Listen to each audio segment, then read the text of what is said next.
ধন্যবাদ। এরপর জনাব তারেক রহমান এমপি হয়েছেন, ওই প্রধানমন্ত্রী হয়েছেন। উনি কি আমাদের প্রধানমন্ত্রী না? আমাদের সবার প্রধানমন্ত্রী।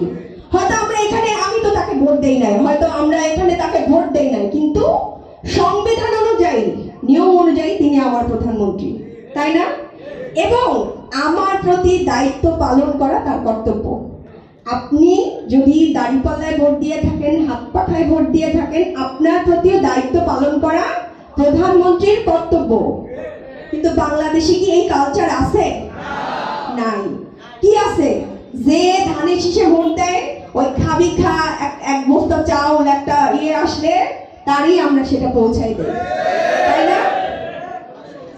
আমি চাই এমন সরকার গঠন হবে, আমরা এমন বাংলাদেশ গড়ব।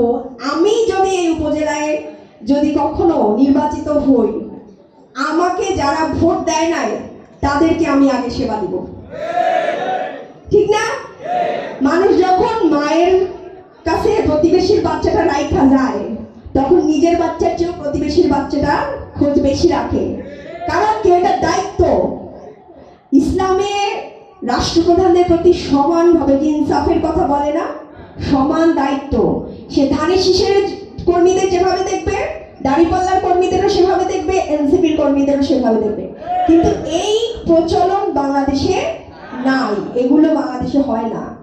এখানে এই জন্যই ওই যে যে দলে আসে সেই দলের লোকজন সুবিধা পায়, বাকিরা বঞ্চিত থাকে। আমি আপনাদের কথা দিয়ে যাচ্ছি যে আল্লাহ যদি আমাকে কোনোদিন তৌফিক দেয়, আমি ইনসাফ কায়েম করব।